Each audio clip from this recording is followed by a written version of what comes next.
Olá pessoal, tudo bom? É hora de mais um Curtinhas Históricas e o tema de hoje, poder moderador. Afinal, o que é o poder moderador? Vamos descobrir juntos, agora.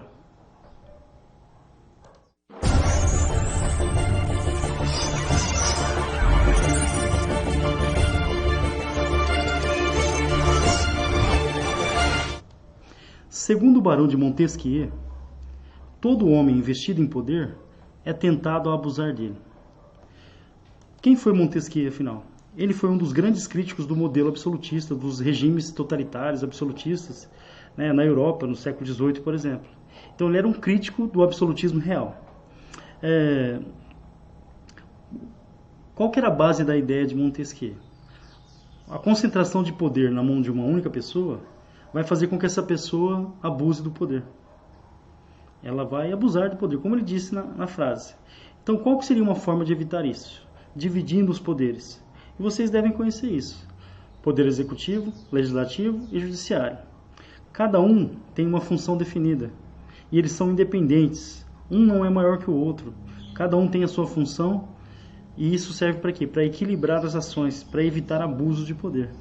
Então, esse modelo que a gente conhece como sistema tripartite, ele surgiu a partir das ideias do Barão de Montesquieu. Lembrando, a pessoa que tem o poder, ela tende a abusar desse poder. E a única forma de evitar isso é dividir o poder.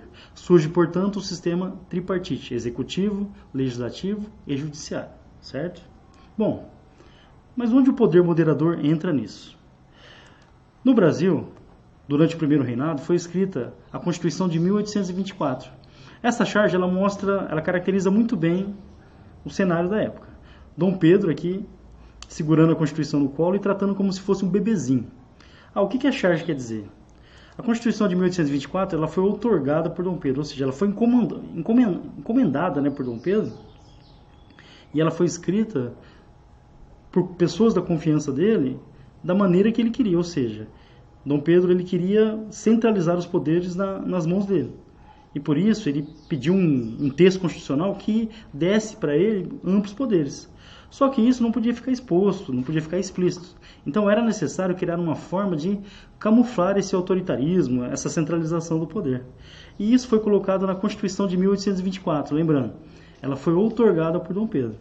A Constituição de 1824, no seu artigo 98, ela dizia o seguinte, o poder moderador é a chave de toda organização política. É delegada privativamente ao imperador como chefe supremo da nação e o seu primeiro representante, para que incessantemente vele sobre a manutenção da independência, o equilíbrio e a harmonia dos demais poderes políticos.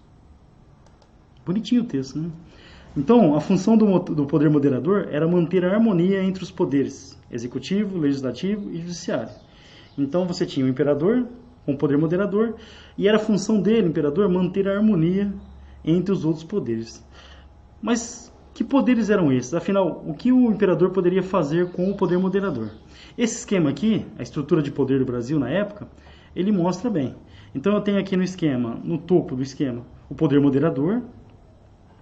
O imperador ele tinha o seu conselho de Estado, né, que é conselheiros mesmo, que ajudavam o imperador na sua administração. Aí embaixo eu tenho o poder legislativo, executivo e judiciário. O poder moderador e o executivo, eles pertenciam ao imperador. E o executivo ele delegava os seus ministros, por exemplo. Com o poder moderador, o imperador ele poderia interferir nos outros poderes. Por exemplo, fechando o legislativo, demitindo juízes, suspendendo juízes. O imperador nomeava os presidentes de províncias, que são os atuais estados. Ou seja, o poder moderador dava ao imperador poderes totais do país, ou seja, ele governava o Brasil como um governante absolutista, como um rei absolutista. Mas a Constituição, ela dava um ar, né, de liberal, colocando a divisão dos poderes. Mas na realidade, quem tinha o poder de fato era o imperador. E como que o imperador exercia esse poder? Através do poder moderador. Ok? Então, o poder moderador cai muito no vestibular, pessoal. Era um atributo só do imperador, só ele tinha esse poder, e ele usava o poder moderador para interferir nos outros poderes, centralizando o poder em suas mãos. Dom Pedro I usou muito, tá? O poder moderador. Dom Pedro II, um pouco menos, tá? Bom, o poder moderador ele causou indignação no país na época, e foi uma das causas da Revolução, ou ou da Confederação do Equador, né, revolução que aconteceu em 1824. Essa revolução teve como um dos seus líderes o Frei Joaquim do Amor Divino Rabelo Caneca. É isso mesmo, tá? Vamos lá? Frei Joaquim do Amor Divino Rabelo Caneca, mais conhecido carinhosamente como Frei Caneca. O Frei Caneca disse que o poder moderador era a chave mestra da opressão. Enquanto a Constituição falava que era a chave da harmonia entre os poderes, para o Frei Caneca, o poder moderador era a chave mestra da opressão, ou seja, é o poder que dava ao imperador Dom Pedro poderes totais do nosso país. E o fato dele ter feito isso na Constituição, implantado o poder moderador, ajudou a derrubar o governo em 1831, ok? Bom, pessoal, é isso. Essa foi a nossa curtinha histórica do dia, o poder moderador, ok? Não esqueçam, compartilhem o canal, deem like, acesse o sininho lá de notificações. Vamos juntos aí fortalecer o nosso canal, tá, pessoal? Um beijo a todos.